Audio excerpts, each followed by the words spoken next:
পূর্ব ঘোষণা ছাড়া কুমিল্লা ৪ আসনের সংসদ সদস্য হাসনাত আবদুল্লাহ দেবিদ্বার উপজেলা স্বাস্থ্য কমপ্লেক্সে পরিদর্শনে গিয়ে নির্ধারিত সময়ে ৫ জন চিকিৎসককে কর্মস্থলে অনুপস্থিত পান। চিকিৎসকদের এই দায়িত্বহীনতা ও অনুপস্থিতির কারণে ক্ষুব্ধ হয়ে তাদের বিরুদ্ধে ব্যবস্থা নিতে নির্দেশ দেন, যার প্রেক্ষিতে জেলা সিভিল সার্জন কার্যালয় তাদের কারণ দর্শানোর বা শোকজ নোটিশ প্রদান করে।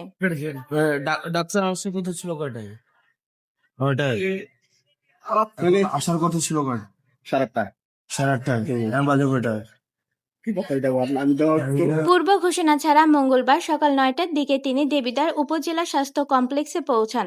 সেখানে তিনি হাসপাতালে বিভিন্ন বিভাগ ঘুরে দেখেন এবং দীর্ঘক্ষণ অবস্থান করে চিকিৎসা কার্যক্রম পর্যবেক্ষণ করেন। এই সময় হাসপাতালের মোট ২৬ জন চিকিৎসকের মধ্যে ৫ জন চিকিৎসককে কর্মস্থলে অনুপস্থিত পান। দায়িত্ব পালনকালে কোনো ছুটি বা অনুমতি ছাড়া কর্মস্থলে অনুপস্থিত থাকার কারণে সরকারি নিয়ম অনুযায়ী ওই ৫ চিকিৎসককে শোকজ করা হয়। অনুপস্থিত থাকা এই ৫ চিকিৎসক হলেন ডক্টর সাইফুল ইসলাম শুভ, ডক্টর SKM শামীম কাউসার, ডক্টর শরীফ উদ্দিন আহমেদ কনসালটেন্ট, ডক্টর কাজী আয়েশা সিদ্দিকা মেডিসিন কনসালটেন্ট এবং ডক্টর শিমুল রানী দত্ত।